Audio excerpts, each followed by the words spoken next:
Hello बच्चों। 2025 का result बहुत अच्छा रहा होगा। आप लोग क्लास 11th क्रॉस कर कर क्लास 12th में आ गए होंगे और कुछ ऐसे स्टूडेंट्स हैं जिनका रिजल्ट जस्ट अभी एक दो दिन में आने वाला होगा। लेकिन होपफुली क्योंकि आपने एग्जाम बहुत अच्छे दिए होंगे तो जाहिर सी बात है कि आप बहुत आसानी से क्लास 11th को क्रॉस करके क्लास 12th में आ जाएंगे। और क्योंकि क्लास 12th में आने वाले हैं तो उसका एक बहुत ही इम्पोर्टेंट सब्जेक्ट है मैथमेटिक्स। इस मैथ्स वाले सब्जेक्ट के अंदर का जो सिलेबस है आज हम वो सिलेबस डिस्कस करेंगे। आज हम देखेंगे कि उस बुक के अंदर टोटल कितने चैप्टर्स हैं और उन चैप्टर्स की क्या वेटेज है। साथ के साथ आपकी बुक के अनुसार जो पेपर आने वाला है बोर्ड में, क्योंकि आप ये समझें कि क्लास 12th में आते के साथ ही आपको क्लास 12th के बोर्ड एग्जाम्स के लिए प्रिपरेशन करनी है। तो क्लास 12th के बोर्ड एग्जाम्स में जो भी टॉपिक आएगा उस टॉपिक की क्या वेटेज होगी, बोर्ड एग्जाम का पेपर पैटर्न कैसा होगा, ये आज हम डिस्कस करते हैं। क्योंकि अगर स्टार्टिंग से हम ये सारी चीजें डिस्कस करके चलते हैं तो शायद दिमाग में ये रहता है कि हाँ भाई ये वाला चैप्टर इतने मार्क्स का है और मुझे इसमें इस चैप्टर में इस हिसाब से प्रिपरेशन करनी है, आसानी से प्रिपरेशन हो जाती है। चलिए बातों को आगे बढ़ाते हैं और चैप्टर के बारे में डिस्कस करते हैं। क्लास 12th में मैथ्स जो सब्जेक्ट है, आप लोगों को बता दूं काफी इंटरेस्टिंग रहने वाला है। आपका ये टॉपिक, ये जो सब्जेक्ट है ना, काफी इंटरेस्टिंग रहने वाला है। और क्योंकि आप लोगों ने क्लास 11th में मैथ्स लिया ही है तो डेफिनेटली आप लोग बहुत आसानी से मैथ्स कर सकते होंगे। तो क्लास 12 का जो मैथ्स है उसके अंदर कुल मिलाकर 13 चैप्टर्स हैं। टोटल कितने चैप्टर्स हैं? टोटल है बच्चों 13 चैप्टर। ठीक है, टोटल 13 चैप्टर है और जो एग्जाम होने वाला है उसके जो मैक्सिमम मार्क्स होंगे वो होंगे 80। सेम वैसा ही कि 20 मार्क्स जो है वो इंटरनल असेसमेंट में होंगे। ठीक है, इंटरनल असेसमेंट के जो मार्क्स होंगे वो 20 होंगे। बेसिकली ये आपको आपके स्कूल से मिलेंगे, लेकिन ऐसा नहीं है कि प्योरली वो स्कूल से ही मिलेंगे, आपको इसके लिए भी बहुत मेहनत करने की आवश्यकता है। इसको भी हम डिस्कस करेंगे। ठीक है, फिलहाल हम चैप्टर वाइज डिस्कस करते हैं। सपोज मान लेते हैं स्टार्टिंग से चैप्टर के हिसाब से चलते हैं। चैप्टर नंबर 1 जो आपकी बुक में रहेगा, चैप्टर 1 आपकी बुक में रहेगा रिलेशंस एंड फंक्शंस। ठीक है बेटा, चैप्टर रहेगा relations and function. Chapter number 2 जो रहेगा वो रहेगा इनवर्स ट्रिग्नोमेट्री।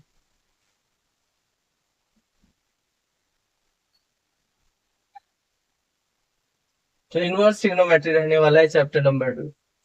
आप लोगों को मैं बता दूं ये इनवर्स ट्रिग्नोमेट्री अपने आप में काफी इंटरेस्टिंग टॉपिक है। बहुत जब हम पढ़ेंगे तो हम देखेंगे।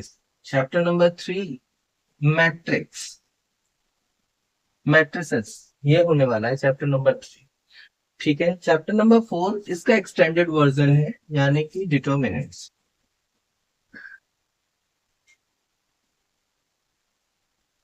चैप्टर नंबर 5 आपका चैप्टर नंबर 12 जो होगा क्लास 11th में जो आप पढ़कर आए चैप्टर नंबर 12 वही रहने वाला है चैप्टर नंबर 5। कॉन्टिन्यूटी इसके अंदर नया होगा and differentiability.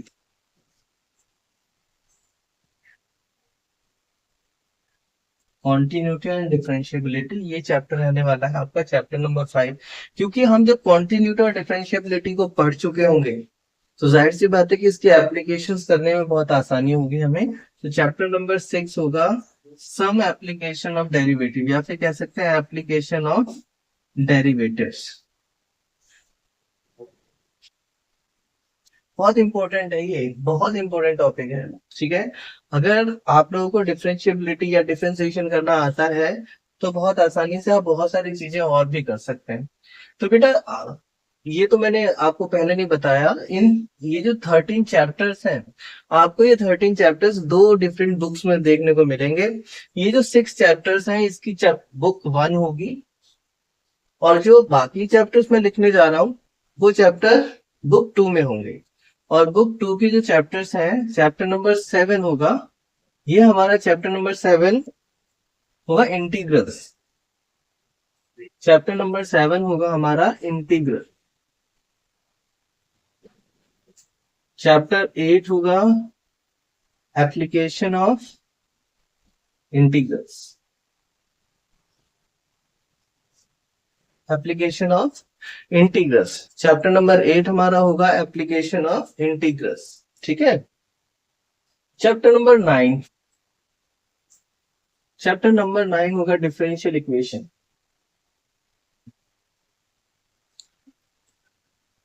Differential equation. Chapter number 10 होगा वेक्टर्स। चैप्टर 11 होगा 3D, 3 डायमेंशन ज्योमेट्री होता है basically, 3 dimensional geometry. Chapter number 12 होगा लीनियर प्रोग्रामिंग प्रॉब्लम्स, हम इसको बोलते हैं LPP, linear programming problems. Chapter number 13 हमारा होगा प्रोबेबिलिटी।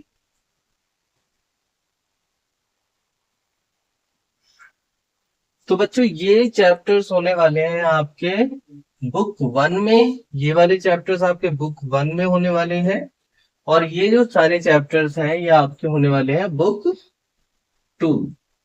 ये बुक 1 के चैप्टर्स हैं, ये बुक 2 के चैप्टर्स।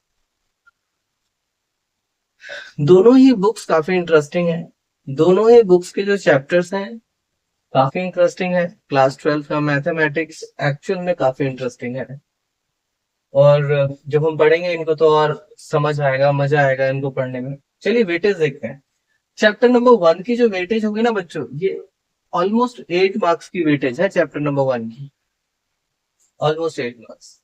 और चैप्टर नंबर 2 हमारा 4 मार्क्स का है, चैप्टर 3 हमारा 5 मार्क्स का होगा। चैप्टर 3 5 का है, चैप्टर 4 भी हमारा ऑलमोस्ट 5 मार्क्स का है। तो 3 और 4 हमारे 5 मार्क्स के, यानी ये दोनों चैप्टर क्योंकि बहुत ही इजी चैप्टर है और इंटरेस्टिंग है, तो कुल मिलाकर हमारे 10 मार्क्स की वेटेज रखते हैं ये चैप्टर। अगर आप इन दोनों चैप्टर्स को बहुत अच्छे से करो तो 10 मार्क्स आपके कहीं नहीं रहे। चलिए आगे बात करते हैं चैप्टर नंबर 5 की। चैप्टर नंबर 5 जो हमारा होने वाला है, वो चैप्टर नंबर 5 हमारा होने वाला है ऑलमोस्ट 9 मार्क्स का। चैप्टर 5 हमारा 9 मार्क्स का होने वाला है। और चैप्टर नंबर जो 6 है हमारा एप्लीकेशन ऑफ इंटीग्रल्स, ये हमारा ऑलमोस्ट 6 मार्क्स का होने वाला है। तो चैप्टर नंबर 5 हमारा 9 मार्क्स का है, चैप्टर नंबर 6 हमारा 6 मार्क्स का है। तो अगर हम देखें ऑन एन एवरेज, तो हमारी ये पहली बुक हो जाती है 8 4 12, 12 और 10 22, 22 और 6 22 और 6 28, 28 और 2 30, 7 37, 37 मार्क्स के ऑलमोस्ट ये बुक हो जाती है हमारी, 37 मार्क्स की। चलिए अब बात करते हैं बुक 2 के चैप्टर्स की। जो चैप्टर नंबर 7 है हमारा, वो चैप्टर नंबर 7 हमारा 9 मार्क्स का हो जाता है। चैप्टर 7 हमारा 9 मार्क्स का होगा। चैप्टर 8 हमारा 6 मार्क्स का है। चैप्टर नंबर 9 जो है हमारा 7 मार्क्स का है, और ऐसे ही चैप्टर 10 हमारा 7 मार्क्स का है, चैप्टर 11 भी हमारा 7 मार्क्स का है। तो तीनों चैप्टर हमारे 7 मार्क्स के हो जाते हैं। ठीक है। अगला जो चैप्टर है वो 5 मार्क्स का है, और उसके अगला चैप्टर हमारा ऑलमोस्ट 8 मार्क्स का है। तो लगभग 33 मार्क्स की, 43 मार्क्स की जो सेकंड बुक है वो हमारी 43 मार्क्स की ऑलमोस्ट हो जाती है। सेकंड बुक हमारी इजी भी है लेकिन थोड़ी सी कॉम्प्लिकेटेड है। इसमें जो कुछ टॉपिक्स हैं हमारे, जैसे चैप्टर नंबर 12 है LPP, ये क्योंकि सिलेबस काफी ज्यादा हमारा रिड्यूस हो गया है, तो LPP लीनियर प्रोग्रामिंग प्रॉब्लम्स काफी इजी रहता है बच्चों के लिए, आसानी से स्कोर कर सकते हैं 5 मार्क्स। अच्छा, दूसरा है प्रोबेबिलिटी, इसमें भी कुछ चीजें कम हो गई हैं जिसकी वजह से 8 मार्क्स आसानी से स्कोर किए जा सकते हैं, इतना ज्यादा मुश्किल नहीं है, बच्चे आसानी से स्कोर कर लेते हैं। अच्छा, इसके बाद है एप्लीकेशन ऑफ डेरिवेटिव्स। इसके अंदर केस बेस्ड क्वेश्चन ज्यादा आते हैं। एक ये वाला चैप्टर है, chapter number 6, case based question ज्यादा आएंगे इसमें से। एक हमारा एप्लीकेशन ऑफ इंटीग्रल है, केस बेस्ड क्वेश्चन ज्यादा आते हैं। ये चैप्टर में से भी केस बेस्ड क्वेश्चन ज्यादा पूछे जाते हैं। कई बार मैट्रिसेस में से भी केस बेस्ड क्वेश्चन पूछ लिए जाते हैं। तो ये हमारा कुल मिलाकर दोनों बुक्स का है, बुक नंबर 1 और बुक नंबर 2। तो ये सारे चैप्टर्स हैं। बुक 1 जो है लगभग इजी बुक होती है कंपैरेटिवली। बुक 2 हमारा हल्की सी डिफरेंट चलती है। चलिए आगे चलते हैं। इसमें जो इनके जो आपकी जो इंटरनल असेसमेंट है उसके बारे में थोड़ा सा बात करते हैं, और उसके बाद हम अ, आपके एग्जाम पैटर्न को डिस्कस कर लेते हैं। चलिए, तो बेसिकली जो आपका एग्जाम होने वाला है मैथ्स का, उसमें टोटल जो पेपर आएगा ना आपका, वो 80 मार्क्स का होगा बच्चों। 80 मार्क्स के पेपर में 80 मार्क्स के पेपर में ऑलमोस्ट 5 सेक्शंस होंगे। 80 मार्क्स का पेपर होगा, सेक्शन कितने होंगे बच्चों? 5 होंगे। ठीक है, तो मार्क्स कितने होंगे बच्चों? मार्क्स होंगे ऑलमोस्ट 80, और इसमें सेक्शंस डिवाइडेड होंगे 5। यानी कि सेक्शन ए, तो सेक्शन ए में बच्चों वैसे ही चलता है कि आपको 18 एमसीक्यू देखने को मिलेंगे, और 2 जो है वो असर्शन और रीजन, असर्शन रीजन के क्वेश्चंस देखने को मिलेंगे। ठीक है बेटा, असर्शन और रीजनिंग क्वेश्चंस देखने को मिलेंगे, असर्शन रीजन के क्वेश्चन। ठीक है, तो कुल मिलाकर ये हो जाते हैं आपके 20 क्वेश्चंस, और मार्क्स इस तरीके से, मार्क्स की जो वेटेज हो जाती है वो हो जाती है 20। तो सेक्शन ए हमारा रहने वाला है 20 मार्क्स का। सेक्शन बी, सेक्शन बी जो हमारा रहने वाला है, सेक्शन बी में वही same very short answer type questions पूछे जाएंगे। ठीक है बच्चों, very short answer type questions, यानी कि सारे क्वेश्चंस होंगे 2 मार्क्स के, और इसमें कुल मिलाकर 6 क्वेश्चंस होने वाले हैं। 6 क्वेश्चंस होने वाले हैं, 2 मार्क्स ईच। तो इस तरह से 12 मार्क्स का ये पोर्शन रहने वाला है हमारा, यानी सेक्शन बी हमारा रहने वाला है 12 मार्क्स का। ठीक है बच्चों, यानी ये तो 20 मार्क्स हो गए, और ये वाला पोर्शन हमारा 12 मार्क्स का रहने वाला है। सेक्शन सी, सेक्शन सी हमारा शॉर्ट आंसर टाइप क्वेश्चंस का रहेगा। शॉर्ट आंसर टाइप क्वेश्चंस का हमारा सेक्शन बी, क्वेश्चंस का हमारा सेक्शन सी रहने वाला है, और इसके अंदर हमारे 6 क्वेश्चंस रहने वाले हैं। 6 क्वेश्चंस रहने वाले हैं 3 मार्क्स के, तो टोटल इसमें होने वाले हैं हमारे पास 18 मार्क्स का पोर्शन रहने वाला है। तो ये वाला पोर्शन हमारा 18 मार्क्स का है। अच्छा, एक छोटी सी मिस्टेक मुझे लग रहा है हो गई है यहाँ पर ना। ये पोर्शन हमारा जो सेक्शन बी है, उसमें 6 क्वेश्चन ना होकर 5 क्वेश्चन है बच्चों। 5 क्वेश्चन रहने वाले हैं, और ये टोटल 10 मार्क्स का पोर्शन होने वाला है। यानी कि सेक्शन बी हमारा 10 मार्क्स का है, सेक्शन सी हमारा 18 मार्क्स का है। 6 क्वेश्चन होने में। सेक्शन डी हमारा, सेक्शन डी हमारा रहने वाला है लॉन्ग आंसर टाइप क्वेश्चंस का। लॉन्ग आंसर टाइप क्वेश्चंस का रहने वाला है हमारा सेक्शन डी। सेक्शन डी के अंदर हमारे पास 4 क्वेश्चंस पूछे जाते हैं। 4 क्वेश्चंस पूछे जाते हैं ऑफ 5 मार्क्स ईच। ठीक है, तो इस तरह से हमारा ये जो पोर्शन है वो 20 मार्क्स का रहने वाला है। यानी कि सेक्शन डी की जो वेटेज है हमारी वो 20 मार्क्स है। सेम ऐसे ही हमारा सेक्शन ई रहने वाला है।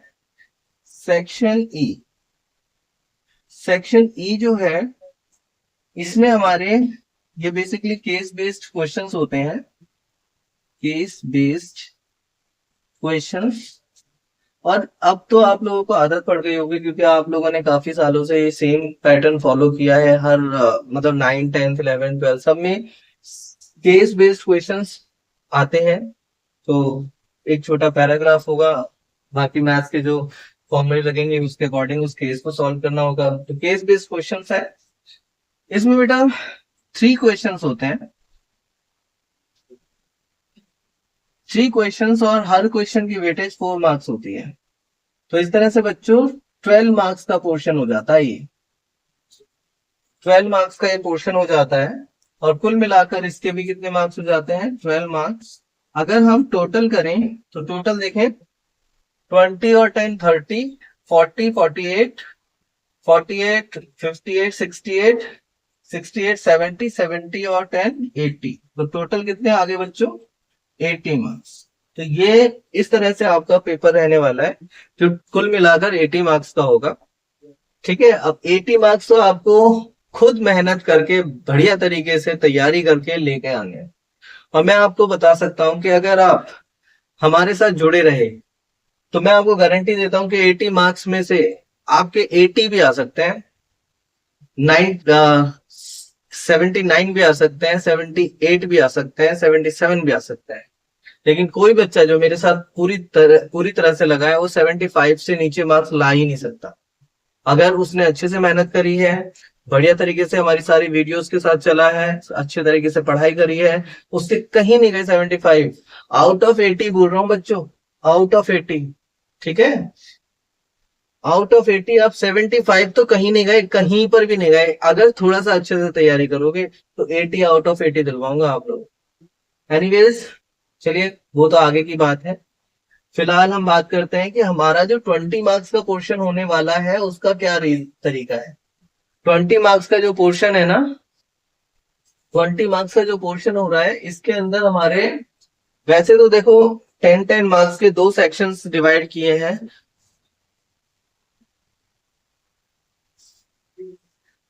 वैसे तो हमने 10-10 मार्क्स के दो पोर्शन डिवाइड किए हैं हमने इसके अंदर। ठीक है, जिसमें से हमारा पहला होता है पीरियोडिक टेस्ट। और बच्चों बहुत सारे टेस्ट लेते हैं टीचर्स, ठीक है, स्कूल में। तो आपने सारे टेस्ट को ना बहुत अच्छे से तैयारी करके देना है। ठीक है, इसमें ये माना जाता है कि 3 टेस्ट में से 2 बेस्ट वाले ले सकते हैं आप। देखो ये हर स्कूल में अलग अलग तरीके से चलता है।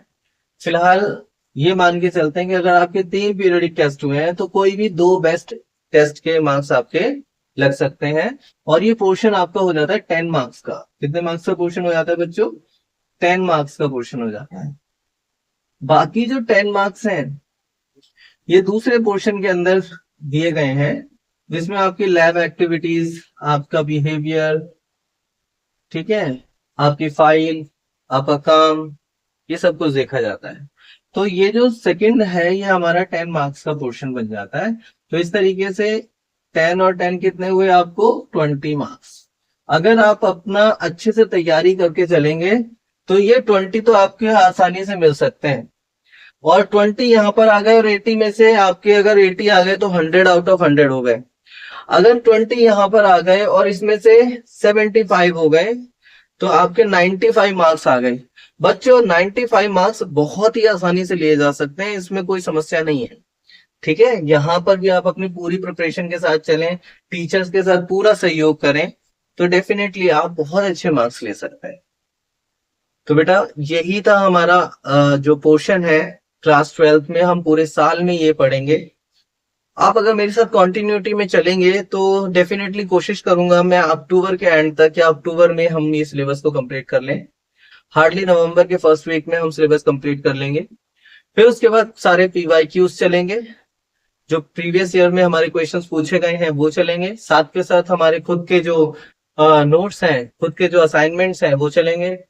तो करने को बहुत कुछ है, आसानी से हम आगे बढ़ेंगे मिलकर और क्लास 12 में बहुत अच्छे मार्क्स लेकर आएंगे। चलिए नेक्स्ट वीडियो तक मिलते हैं, फिर नेक्स्ट वीडियो में। Thank you so much and bye.